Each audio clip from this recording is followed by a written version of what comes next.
Dekat sini dia jual lebih kurang macam benda-benda second hand lah. Tak kira lah apa-apa, macam baju ke apa. Tak apalah, kita jelajah dulu tengok. Tapi aku tengok kat sini banyak nampak macam bandar lah.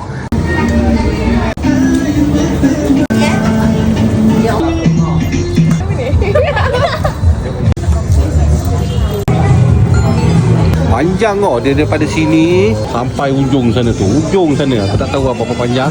Dia tempat ni dekat lorong-lorong belakang je, tapi yang paling best kan kat dinding-dinding ni, setiap dinding ada lukisan tau.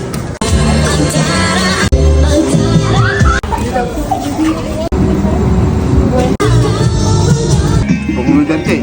Penghulu cantik. Penghulu cantik. Dia memang unik kan, lain daripada lain lah. Tak ada lain daripada lain. Habis? Maksudnya pilihan tu banyak bang. Abang nak makan apa situ ada. Oh tak apa, besok saya pergi bang. Abang ni recommend besok.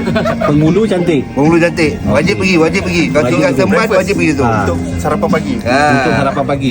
Siapa datang Seremban wajib datang dekat Penghulu pagi tu. Penghulu cantik. Penghulu cantik. Aduh.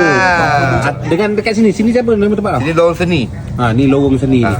Ni tempat dia, nama dia lorong seni tau. Lepas tu tadi Penghulu cantik. Tempat sarapan dekat Seremban lah. Kalau korang pergi kena try. Tak apa, besok aku buat video lah pergi dekat Penghulu cantik.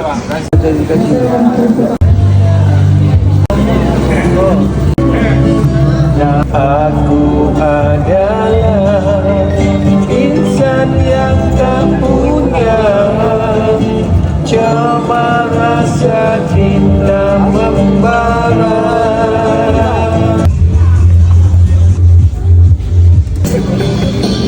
Kalau kau nak cari makan, dia section dia sebelah tengah-tengah tau. Antara jalan ni dia sebelah tengah-tengah. Aku tak tahu kau dengar ke tak suara aku ni. Aku dah cukup jerit tadi. Sebelah sini semua makanan ni. Macam-macam makanan dia ada jual kat sini ni. Kau dah pernah jalan, boleh duduk ngeteh-ngeteh. Kat sini dia ada sediakan meja, banyak meja.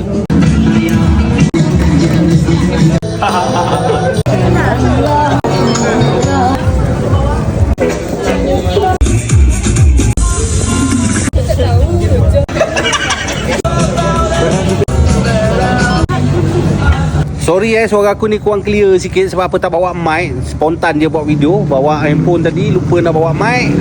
Jadi inilah hasil suara dia. Kalau korang luar daripada Seremban tak tahu nak datang dekat sini kat mana, kau cari je lorong seni Seremban. Lepas tu dia beroperasi daripada hari Jumaat, Sabtu dengan Ahad, daripada pukul 5.30 petang sampai pukul 12 malam. Okey, bye bye. Assalamualaikum. Lorong seni Seremban, Negeri Sembilan.